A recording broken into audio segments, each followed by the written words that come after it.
आपको आश्चर्य नहीं हुआ इस बात पर कि इतना बड़ा स्वयंवर हुआ तो राजा दशरथ को बुलावा क्यों नहीं मिला? लड़की का विवाह करते समय मुझे बताने वाले बताते हैं, साहब बहुत अच्छी नौकरी है, बैठे बैठे की नौकरी है। वाह, बैठे बैठे की नौकरी अच्छी हो गई। ये जितने यहां पर बैठे हैं हमारे गोरेगांव स्पोर्ट्स क्लब के महत्वपूर्ण लोग, ये सब पानी का गिलास उठाने से पहले भी देखते हैं कि कोई दे दे। हम सब भी देखते हैं। और ये यूरोप में चले जाएं तो अपना सूटकेस खचेड़ रहे होते हैं सब लोग। राम की कहानी दिव्या यही सिखा रही है कि बेड के पास सब कुछ नहीं होता। पारिवारिक संबंधों में लोग बुरा नहीं बनना चाहते, मैं क्यों बुरा बनूं, कि कहीं पूरी राम कथा की बुरी बनी, पूरी राम कथा की खलनायिका बनी। लेकिन जगत के कल्याण के लिए अपने प्राणों से भी प्रिय पुत्र को, जो भरत से भी प्रिय था, उसे वनवास में भेजने का कलंक लेकर माता जीवित रही। और राम को पता है, इसलिए दिव्या इसमें, इस कहानी में हर प्रसंग की अपनी व्याख्या है, अपना सौंदर्य है, अपना आनंद है। बस उस पात्र को, उस प्रतीक को, उस कहानी के मोड़ को समझने की जरूरत है। राम और सीता का विवाह कोई सामान्य विवाह नहीं है कि शादी तय हो गई, नहीं, ऐसा नहीं है। यह प्रतीक है। राम कैसे पैदा हुए हैं? राम पैदा हुए हैं एक ऋषि के यज्ञ से, जिसमें हवी निकली, खीर निकली, और उसके भोजन के बाद आदि कौशल्या जी को दे दी गई। उसके बाद राम पैदा हुए हैं। और सीता जी कैसे पैदा हुई हैं? सीता जी पैदा हुई हैं कृषि से। उनके पिता जनक, 21वें जनक शीलभद्र, वो हल चला रहे थे तो घड़ा निकला, उस घड़े में भगवती प्रकट हुई। यानी कि पृथ्वी कैसे चलती है? पृथ्वी दो चीजों से चलती है, एक ऋषि सत्ता से, एक कृषि सत्ता से, एक ज्ञान से और एक खाने से। दो ही चीजों से चलती है। हमने पशुओं पर अधिकार किया। अभी मैं अफ्रीका से लौटा, 7 दिन जंगल में पशु देखता रहा। कितना कमजोर पशु है मनुष्य, कुछ भी तो नहीं है। गैंडा देखा, उसकी खाल देखो, गोली नहीं घुस सकती उसमें। हिप्पो देखो कितना जबरदस्त है, कैसे बड़े दांत हैं। चीता देखो, 130 की स्पीड 5 सेकंड में। पहले यहां था, मैंने कहा इतनी दूर कैसे जाएगा ये एंटीलोप मारने के लिए। धीमे धीमे चलता रहा और यूं दौड़ा और कब्जे में कर लिया मेरे सामने। एक क्वालिटी तुम में और हम में नहीं है जो उनके ऊपर कब्जा करा सके। जिराफ देखो क्या लंबी गर्दन है, दूर से देख लेता है टेलीस्कोपिक कहां क्या हो रहा है। यहां तक कि बंदरों से गए भी थे हो भाई। कुछ है ही नहीं तो हमारे पास, ना लंबे नाखून है, ना लंबे दांत हैं। ऐसे ऐसे छोटे छोटे पक्षियों को भगवान ने, ऐसे ऐसे छोटे छोटे जानवरों को अकूत सुविधाएं दी हैं। सिंही देख लीजिए, बाल निकले हुए, खाल आराम से घूमती रहती है। जैसे कोई हमला करता है भाले की तरह खड़ा कर लेती है। शेर मुंह ही पूछता रहता है 25 मिनट तक। आपके पास कुछ नहीं है, फिर आपके पास क्या है? आपके पास अच्छा बुरा जानने का विवेक है। इस विवेक को जिस दिन खोदोगे उस दिन मनुष्य से पशु बन जाओगे, उसी दिन पशु बनते हो। आज का सारा संघर्ष इस युग का पशुता और मनुष्यता के बीच है। एक को महत्व देते हैं, दूसरा उपेक्षित होता है। राम शक्ति के बाद भी मर्यादित है। इन दोनों की जो विवाह हुआ है वो इसीलिए हुआ है कि एक तो सूर्यवंशी है और एक पृथ्वी वंशिनी है। पृथ्वी पर जीवित रहने के लिए क्या चीज चाहिए? 2 चीज चाहिए, एक सूर्य की रोशनी चाहिए और एक जमीन में खाना उगता रहे। भगवती पृथ्वी से प्रकट हुई हैं और राम सूर्यवंशी हैं। लेकिन अगली बात पर अगर कोई शांत रहा तो मुझे लगेगा पूजा अधूरी रह गई।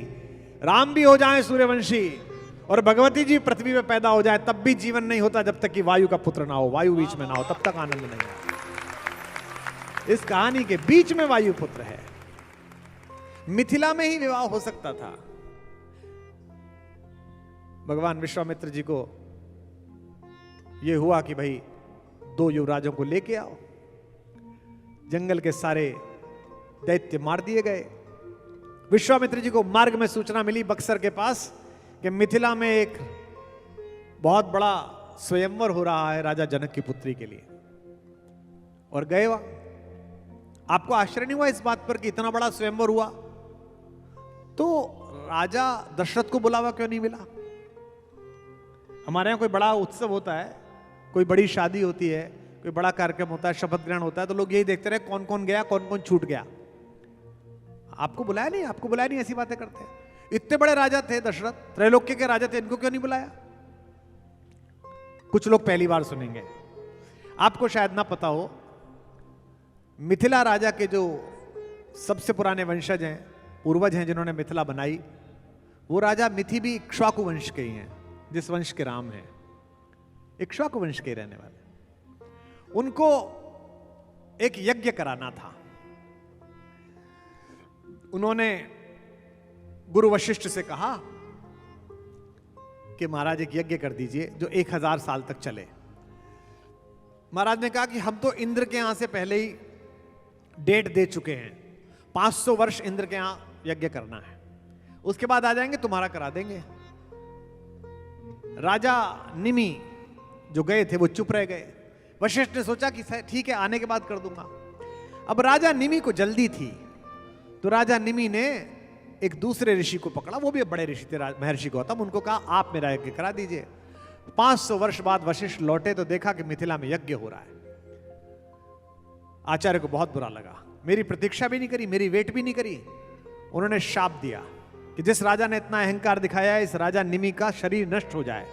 राजा सो रहे थे बेचारे, उनका शरीर नष्ट हो गया, केवल वो जीवित रहे। जिसे आजकल मेडिकल की लैंग्वेज में कहते हैं ना, वेजिटेबल स्टेट, इसमें आ गए वो। जब महर्षि गौतम यज्ञ के बाद पहुंचे और देवता उतरे तो उन्होंने कहा आप कोई वर मांग लीजिए। गलत किया महर्षि वशिष्ठ ने आपके साथ, हम आपको शरीर वापस दे देते हैं। तो राजा निमि ने कहा कि नहीं, इस शरीर का दुख झेल चुका हूं, अब शरीर नहीं चाहिए। तो बोले क्या चाहिए? कितनी अद्भुत बात कही राजा निमि ने। राजा निमि ने कहा कि गुरु वशिष्ठ को इस बात का अहंकार है संभवतः कि इनके खानदान में भगवान स्वयं आएंगे, राम स्वयं उतरेंगे, परात्पर ब्रह्म आएगा। मैं आप सब देवताओं से और पूरे देवलोक से वरदान चाहता हूं कि अगर मेरा यज्ञ ठीक था तो जिस समय इनके घर में परात्पर ब्रह्म पैदा हो, उसी समय मेरे खानदान में जगदम्बा पैदा हो, ताकि याचक के रूप में मेरे दरवाजे पर आ सके। मैंने याचक देखना चाहता हूं। देवताओं ने कहा तथास्तु। महर्षि गौतम ने पूछा लेकिन महाराज आप तो बचेंगे नहीं तब तक, फिर आपको कैसे पता चलेगा? तो उन्होंने कहा मुझे वरदान दीजिए कि मैं प्रत्येक मनुष्य की पलकों पर भाव के रूप में बैठा रहूं। तब से आज तक हम सबकी पलकों पर निमि बैठे हुए हैं, इसीलिए एक बार पलक झपकाने को हिंदी में निमिष कहा जाता है। उनके भार से पलक झपकती हैं। और आपने पढ़ा होगा कि जब पहली बार भगवती सीता जी ने हमारे सरकार को देखा तो पलक नहीं झपकी थी। तो सीता जी लिखते हैं कि पलक ही नहीं झपकी इतनी देर तक। क्यों नहीं झपकी? बिटिया दामाद को देख रही है तो बाबा उतर के चले गए कि देख रहे, एक बार देखती रहे। मिथिला में ही विवाह हो सकता था और कहीं हो ही नहीं सकता था भगवान का। कैसी मिथिला था, सदाचार सत्कार, वहां अनुरक्ति जहां पर बसती थी।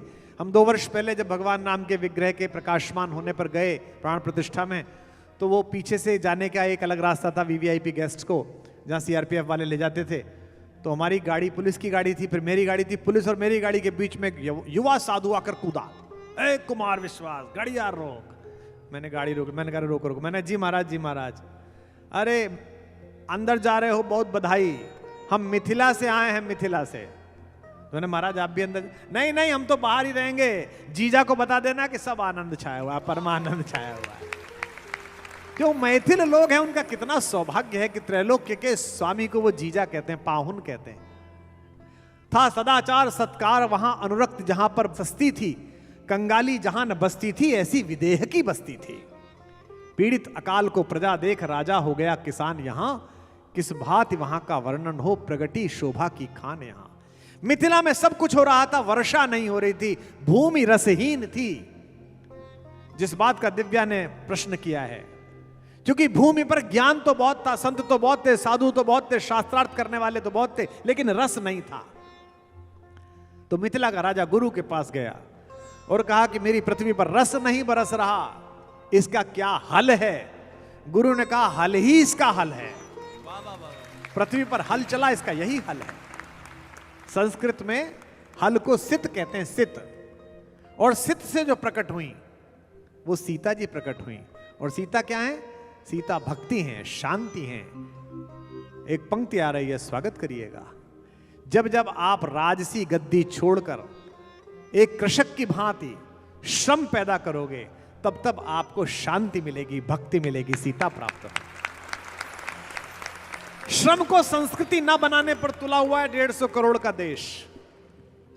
लड़की का विवाह करते समय मुझे बताने वाले बताते हैं, साहब बहुत अच्छी नौकरी है, बैठे बैठे की नौकरी है। वाह, बैठे बैठे की नौकरी अच्छी हो गई। ये जितने यहां पर बैठे हैं हमारे गोरेगांव स्पोर्ट्स क्लब के महत्वपूर्ण लोग, ये सब पानी का गिलास उठाने से पहले भी देखते हैं कि कोई दे दे। हम सब भी देखते हैं। और ये यूरोप में चले जाएं तो अपना सूटकेस खचेड़ रहे होते हैं सब लोग, नहीं कर रहे होते हो ना, कोई नहीं पूछता। वो कमरे की 5 स्टार कर लो बुदापेस्ट में, या वियना में 7 स्टार कर लो नदी के किनारे, चाहे पेरिस चले जाओ, लंदन चले जाओ, चाहे वेल्स में कॉटेज ले लो। आजकल तो वो कार्ड भी देने वाला खत्म हो गया, कॉटेज का कोड मिलता है, जाओ खुद दरवाजा खोलो, कोड लगाओ, खुद खाना बनाओ, वहां सब श्रम में आ जाते हो। राम की कहानी दिव्या यही सिखा रही है कि बेड के पास सब कुछ नहीं होता। गोरेगांव स्पोर्ट्स क्लब ने बहुत महान काम किया है कि जिन क्लबों की योजना ये मानी जाती हो बाहर के केवल ये व्यसन में ही डूबे होंगे, वहां राघवेंद्र सरकार का नाम गूंज रहा है। ये बड़ी बात है, अद्भुत बात है। और पिछले 4-5 वर्षों से आपने यहाँ योजना चलाई है तो आपने देखा होगा कि अमंगल बंद हो गए होंगे। यहाँ पर अमंगल नहीं होगा जब तक इनका नाम गूंजेगा, जब तक भगवान का नाम गूंजेगा कुछ ऐसा काम नहीं होगा, मैं आपको बता रहा हूं। तो ये बड़ी योजना है, हमने उल्टा कर लिया है। पहले हम क्या करते थे, पहले गांव में क्या योजना होती थी, प्राकृतिक उत्सर्जन के लिए, शौच के लिए आदमी जंगल जाता था, पहले यही होता था। और भोजन घर में बैठ के करता था। अब उल्टा हो गया, ये वाला काम यही हो रहा है 2 फीट दूर, और खाना खाने के लिए बाहर जाया जा रहा है। बुरी बात नहीं है, लेकिन आप अपनी प्राथमिकताएं तय करिए। आज रात सोते समय आप अपने मन में गिनना आपके अंदर कितना भारत है। आपकी भाषा में है, आपके भोजन में है, आपके व्यवहार में है, आपके ब्रांड्स में है, आपके कपड़ों में है। राम जी इसीलिए मिथिला के ही पाहुन हो सकते थे, क्योंकि मिथिला भक्ति की नगरी है। पंक्ति आप अच्छी सुन रहे हैं और रस होकर सुनिए। शक्ति निरंकुश हो जाती अगर उसे भक्ति ना मिलती। हम आपके चरणों के सेवक हैं राघवेंद्र, लेकिन फिर भी ये कह रहे हैं आप भी आप जैसे ना होते अगर हमारी मां ना होती। राम जी की कहानी में भगवती को निकाल दीजिए, कोई कहानी नहीं है, कुछ बची नहीं है। एक राजा के 4 लड़के हैं, बड़ा वाला राजा बन गया, थैंक यू वेरी मच, कुछ है ही नहीं। वनवास चले जाओ तो भी कुछ नहीं, 14 साल काट के लौट आए, नहीं, खत्म। भगवती का सामिप्य है, उनका मिलना, और ये जन्म जन्मांतर से हो रहा है, ये इस बार नहीं हुआ। इसीलिए भारत में जब भी शादी होती है, किसी की भी, आपके घर में भी हुई होगी, लड़की को लक्ष्मी माना जाता है और लड़के को विष्णु माना जाता है। पहली बार हमारे मिथिला में कहावत आती है, पहली बार सीता जी गईं जब अयोध्या में, तो महिलाएं बहू को देखने आई। बंबई में तो बंद हो गया मुंह दिखाई, यहाँ तो पहले से ही बहू दिख जाती है। नहीं ठीक है, अच्छी बात है, तो बच्चियों को ऐसा उन्मुक्त होना चाहिए। किस बात का, मैं तो स्वयं इस बात का विरोधी हूं। बच्ची तय करते हैं तो फैमिली ग्रुप में उसका इंस्टाग्राम हैंडल डाल देते हैं, ये वाली है, देख लो, 5 साल पहले की देख लो, जब पढ़ के आई थी तब भी देख लो, जब छोटी थी बड़ी थी सब देख लो। तो भगवती जब आई तो एक लोक कथा है कि एक महिला ने ये कह दिया कि बेटी तू जनक की बेटी है, वो तो बड़ा ज्ञानी है तेरा बाप तो, और सुनते हैं कि वहां तो अद्भुत चीजें होती हैं, तो कोई ऐसी चीज लाई तो अपने साथ जो अयोध्या में ना पैदा होती हो, अयोध्या में ना हो। तो उनकी कुछ समझ नहीं आई, सीता जी चुप रही। जब सीता जी पहली बार अपनी मिथिला, अपने गांव गई, मायके गई, तो उन्होंने अपनी माँ से पूछा कि माँ, वहां एक महिला ऐसा पूछ रही थी, क्या आपने मुझे कोई ऐसी चीज दी है जो कहीं नहीं होती, केवल हमारे यहाँ है? तो माँ ने कहा बेटा ऐसा तो कुछ नहीं दिया। फिर पिता से पूछा, पिताजी क्या मुझे कोई ऐसी चीज दी है? पिता ने कहा मुझे तो ऐसा कुछ नहीं दिया। सीता जी को थोड़ा बुरा लगा, लड़कियां बुरा बहुत जल्दी मानती हैं, भावुक होती हैं, और दूसरे के परिवार में तो ज्यादा जल्दी हृदय पर चोट लगती है। तो मिथिला में एक आम का पेड़ था जो सूख गया था, उनके आंगन में, उपवन में। भगवती उसके नीचे बैठी और सोचने लगी उस महिला ने मुझे ऐसा क्यों कहा। और कथा में आता है, प्रसंग में आता है कि पहला आंसू पलकों के द्वार पर आया तो उस सूखे हुए पेड़ में कोपल निकल आई। दूसरी वाली आंख पर आंसू ने दस्तक दी तो बौर आ गई, और भगवती के आंचल में जब पहला आंसू गिरा तो ऊपर से टपककर एक आम का पका हुआ फल गिरा, और उसने कहा माता इसे ले जाकर दे देना, कह देना यह लेकर आई। आज भी अयोध्या वाले भी मानते हैं कि पहली बार आम का पेड़ मिथिला से लाया गया। यह जो अवध में आम का पेड़ है, यह हमारी महारानी के आंसुओं का अर्थ है इसका क्या तर्क है दिव्या, इसका क्या मतलब हुआ, मैंने तुम्हें कहानी बेटा क्यों सुनाई? अब जहां दिव्या बैठी हो उसके लिए तालियां उठाना। इसने पूछा यह कहानी मैंने तुम्हें इसलिए सुनाई बिटिया कि बिना पीड़ा के, बिना आंसू के जीवन में मिठास नहीं आ सकती, आनंद नहीं आ सकता। ये जो बिना पीड़ा के कुछ करने का है। जितने पुराने बैठे हैं लोग 50 साल से ऊपर के, आज सर्वे करा लेना इनमें से कौन सा सीजेरियन हुआ था, बता दो कौन सा हुआ था? एक नहीं हुआ। हम 5 भाई बहन हैं, एक नहीं हुआ। और आज की जो 10 साल की शादियां हुई हो उनमें जो बच्चे हो उनका सर्वे करा लो कि किसका नेचुरल हुआ है, सबका सीजेरियन। क्योंकि पीड़ा से नहीं पहुंचना। पीड़ा हर तरह की बचनी चाहिए, हर चीज से बचना है। यह पीड़ा से बचने का जो कलेवर है, यही रामकथा सिखाती है कि जितनी अधिक पीड़ा जीवन में उतरेगी उतना अधिक आनंद जीवन में उतरेगा। राम कहानी के सारे प्रसंग इसीलिए महान है क्योंकि उसके केंद्र में महानतम व्यक्ति है। एक बात आपसे और साझा करूं, ये माया नगरी है, मुंबई है। आज भी कुछ फिल्म जगत के लोग सुनने आए हैं, चुपचाप बैठे हैं कोने में, उनका स्वागत है। उन्होंने कहा हमारा नाम मत लेना। यहां मैं देखता हूं लोग बाग डिप्रेस हो जाते हैं। एक बड़े अभिनेता थे, अपने समय के बहुत सुपरस्टार थे, मेरी शायरी के बड़े शौकीन थे। उन्होंने किसी से कहा यार कुमार विश्वास से मिलवा दो।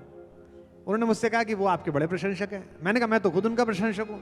कितने जबरदस्त लोग सुनते हैं कि उनकी फोटो लेके महिलाएं सोया करती थी, लड़कियां सोया करती थी, ऐसे ऐसे किस्से चलते हैं। मैं उनसे मिलने गया, तब तक वो गत वैभव हो गए थे, उनका समय जा चुका था। 2 बार मैं उनके गया, दोनों बार मैंने एक ही काम देखा कि संध्या के समय उनके 5 चिरकुट टाइप के प्रशंसक आ जाते थे। रस खोल लिया जाता था और जैसे जैसे रस 3 तल 4 तल जाता था, यही प्रशंसा होती थी कि आपने क्या अद्भुत काम किया था, उस फिल्म में क्या काम किया था, और आज जो ये हीरो बना फिर रहा है आपके सामने जीरो था। फिर वो अपनी बताते थे। यह जो गत वैभव हो जाना है, यह खत्म हो जाना नहीं है। यहां भी कुछ लोगों तो सुन लेना, आप चुके हुए नहीं हैं, आप कर चुके हुए हैं। सदा आप नहीं रहेंगे। यहां जहां मैं बैठा हूं, यहां 10 वर्ष पहले कोई और बैठा था और यहां 20 वर्ष बाद कोई और बैठेगा। इसी मुंबई में साहिल लुधियानवी ने कहा कल और आएंगे नगमों की खिलती कलियां चुनने वाले, हमसे बेहतर कहने वाले, तुमसे बेहतर सुनने वाले। क्यों परेशान हो रहे हो आप? इसी बंबई का सबसे बड़ा सेठ 100 साल पहले कोई और था, आज कोई और है। और उस सेठ को भ्रम नहीं होना चाहिए कि वही रहेगा, 100 साल बाद कोई और हो सकता है। इसका एक ही तरीका है, ईश्वर की सर्च लाइट पृथ्वी पर घूम रही है, धीमी गति से घूमती है।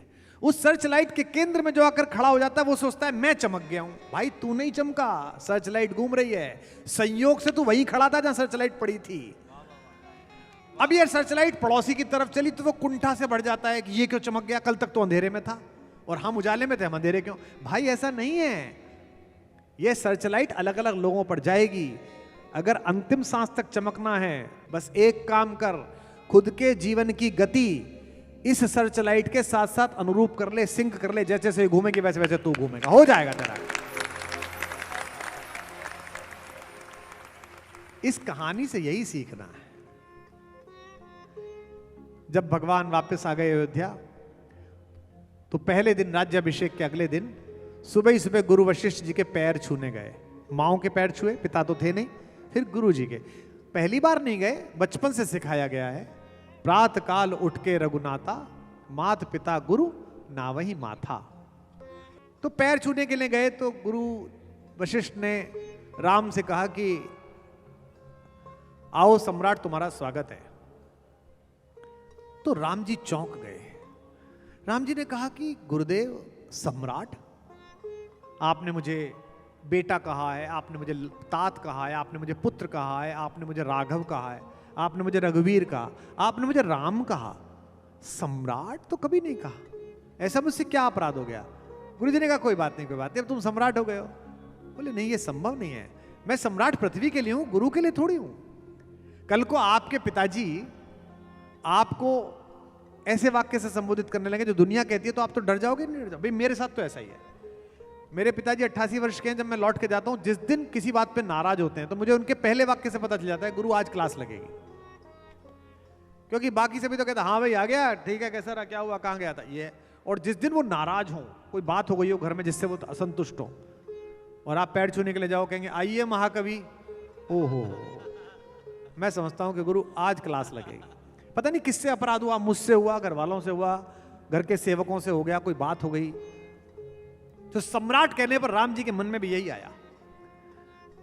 गुरु वशिष्ठ ने कहा कोई बात नहीं, भूलो, आगे जाने दो। राम जी ने कहा ऐसे नहीं जाने दूंगा, आप पहले बताइए तभी राज्यसभा में जाऊंगा। गुरु जी ने कहा क्या पता मैंने जो शिक्षाएं दी वो तुम्हें याद रह गई कि नहीं रह गई। राम जी ने कहा इसका तो साधारण सा उपाय है, हमारी परीक्षा ले लीजिए चारों भाइयों की। वशिष्ठ जी ने कहा इसमें बहुत समय लग जाएगा। राम जी ने कहा कितना भी समय लगे, जब तक आप परीक्षा नहीं लेंगे और बेटा नहीं कहेंगे, शिष्य नहीं कहेंगे, तब तक नहीं जाऊंगा। वशिष्ठ जी ने कहा चलो लंबी परीक्षा नहीं लेता, एक बात पूछता हूं, एक ही सवाल चारों भाइयों से पूछता हूं, एक एक पंक्ति में उत्तर दो। उन्होंने अयोध्या की सेनाओं के सर्वोच्च सेनापति शत्रुघ्न से पूछा कि तुम्हारे जीवन में सबसे अनमोल वस्तु क्या है। उन्होंने सीता मां के प्रति, अपनी भाभी के प्रति चरणों में सदैव विनम्र रहने वाले लक्ष्मण से पूछा तुम्हारे जीवन में सबसे महत्वपूर्ण चीज क्या है, अनमोल क्या है। उन्होंने जगत कल्याण के लिए, जगत हित के लिए प्रतिपल चैतन्य रहने वाले प्रभु से पूछा आपके जीवन में सबसे बड़ा क्या है। और फिर भरत से पूछा कि आपके जीवन में अनमोल क्या है। चारों ने 4 जवाब दिए। इससे इस परिवार का संस्कार पता चलता है। आइए साथ गाते हैं। शत्रुघ्न जी से, पीछे तक तालियां। शत्रुघ्न जी से अनमोल कुछ पूछा गया, बोले वीरताई के समान भला और क्या। बोले वीरताई के समान भला और क्या, बोले वीरताई के समान भला और क्या। शत्रुघ्न जी से अनमोल कुछ पूछा गया, बोले वीरताई के समान भला और क्या। बोले वीरताई के समान भला और क्या, बोले वीरताई के समान भला और क्या। लखन से पूछा गया, पीछे ही खड़े हैं। लखन से पूछा गया, लखन ने ऐसा कहा मेरी सीता माई के समान भला और क्या। मेरी सीता माई के समान भला और क्या, मेरी सीता माई के समान भला और क्या। राम जी से पूछा गया, राम मुस्काए बोले, क्या बोले होंगे। राम जी से पूछा गया, राम मुस्काए बोले जग की भलाई के समान भला और क्या। जग की भलाई के समान भला और क्या, जग की भलाई के समान भला और क्या। भरत के नयनों से, पहली बार भरत प्रवेश कर रहे हैं, तालियों के साथ स्वागत करना। भरत के नयनों से गिर के आंसू ये बोले दुनिया में भाई के समान भला और क्या। दुनिया में भाई के समान भला और क्या, दुनिया सबका में ये। भाई के समान भला और क्या, दुनिया में भाई के समान भला और क्या, दुनिया में भाई के समान भला और क्या। शत्रुघ्न जी से अनमोल कुछ पूछा गया, बोले वीरताई के समान भला और क्या। बोले वीरताई के समान भला और क्या, बोले वीरताई के समान भला और क्या। लखन से पूछा गया, लखन ने ऐसा कहा मेरी सीता माई के समान भला और क्या। मेरी सीता माई के समान भला और क्या, मेरी सीता माई के समान भला और क्या। राम जी से पूछा गया, राम मुस्काए बोले जग की भलाई के समान भला और क्या। जग की भलाई के समान भला और क्या, जग की भलाई के समान भला और क्या। भरत के नयनों से गिर के आंसू ये बोले, सबकी तालियां। भरत के नयनों से गिर के आंसू ये बोले दुनिया में भाई के समान भला और क्या। दुनिया में भाई के समान भला और क्या, दुनिया में भाई के समान भला और क्या, दुनिया में भाई के समान भला और क्या, दुनिया में भाई के समान भला। बोलो भरत लाल की।